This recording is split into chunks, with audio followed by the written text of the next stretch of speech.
Konnichiwa, artists and art stands. Welcome to episode 2 of the AZN Art Round-Up.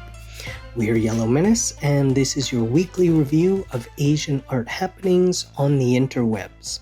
It's October, perhaps the artiest time of the year because of Inktober.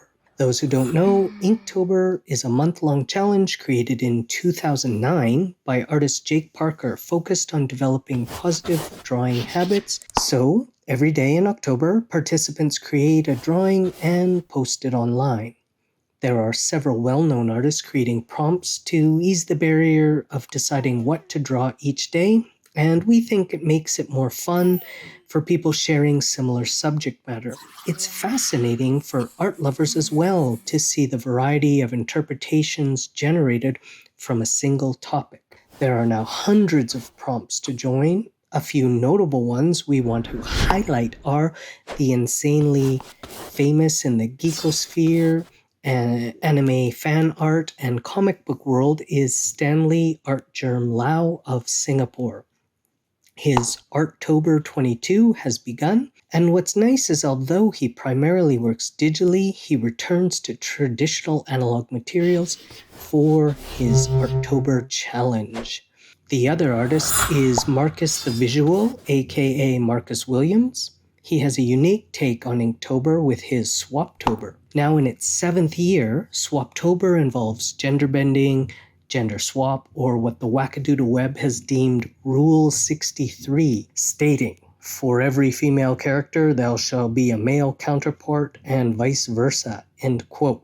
It's fun reimagining iconic IP as another gender or race because artists are challenged to explore the subtleties of anatomy drawing, costume, and physical racial differences, hopefully to better understand and appreciate all the various flavors us human beings come in. But before things get too political, let's move on.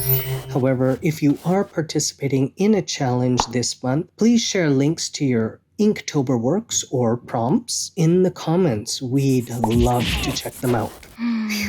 Okay, let's take a look at our first featured artist. TengaONE is a Japanese artist who grew up near an American military base where the graffiti done by stationed soldiers was his inspiration to begin creating art. Regarding the artist's alias, I couldn't find any official explanation. However, Tenga is a well-known Japanese company which produces single-use self-pleasuring devices for men. I had to Google that. I didn't already know that. I mean, maybe you did. You probably did, but I didn't know that.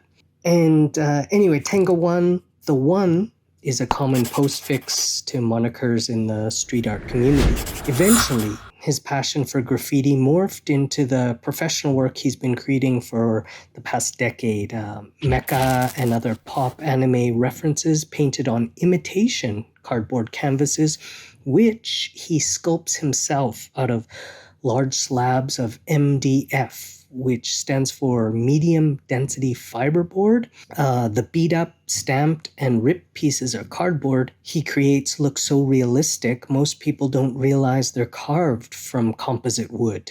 This brings to mind a couple of issues. Number one, the importance of getting out of your home and viewing art in real life.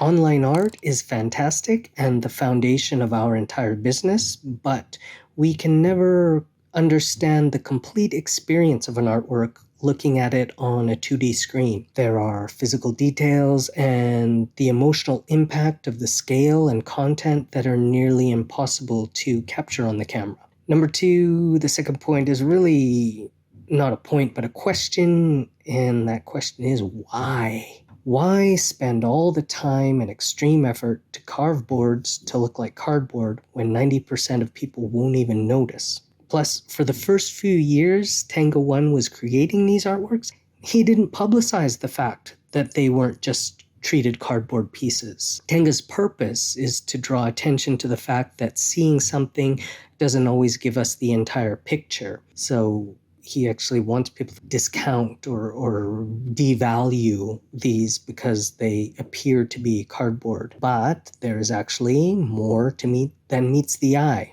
which is the title, A His first solo exhibition in 4 years, more than meets the eye, is at Takashi Murakami's Tokyo Gallery, Kai Kai Kiki. It's already started September 30th, and goes till October 22nd, 2022. So if you're in Tokyo or that area, you should definitely check it out. It's amazing. Huge pieces, like over about 3 meters high and about 2 meters wide. Gigantic. Some gigantic pieces of mecha. Here's a curious quote from the artist. Day after day, I paint robots on carved cardboard. My hands are sore and beat up. But I'm the one who chose this path. Then I guess I have no choice but to continue. I chose to do the opposite of what I want. At any rate, I keep going. End quote. This sort of profound resignation to repetitive physical drudgery seems like something we'd expect to hear from a coal miner instead of an artist. However, it reminds me of several Japanese artists, such as Hayao Miyazaki's complete distaste or seeming distaste for the entire process of animation. There's pop collage artist Kenichi Tanami, who just sort of takes a very mundane approach to it's just sort of like his lot in life to slog and make art, but he seems to always be not very happy about it. And of course, all the mangaka who almost worked themselves to death, including Gentaro Miura, who worked himself to death at age 54. This really baffles me, though, that TengaONE puts in all this work, because he is certainly successful enough to hire assistants he could train to create the cardboard canvases and apply the faux packaging stickers and stamps.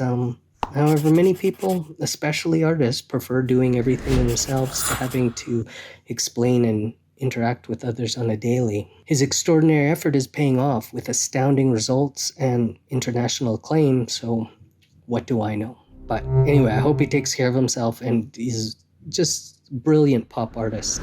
And remember, there's always more Asian art to discover and buy at YellowMenace.net. Otaku, kawaii, and hentai, oh my, since 2013. If you like our editing style and want us to create an artsy short social media video for you, please get in touch for a quote regarding freelance editing. Speaking of which, producing this Asian art review weekly all by ourselves is only possible because of our yearly subscription to Envato Elements.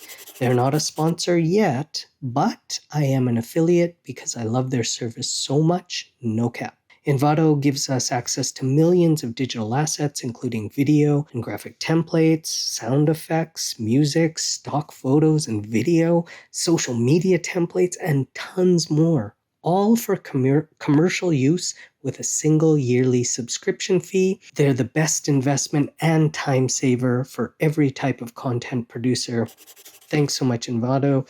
Thanks everyone for listening and liking and commenting and supporting YellowMenace and what I'm doing here to consecrate art. Art is my religion. I want to convince you that it should be yours too. So until next week, have a great time, and I'll see you soon.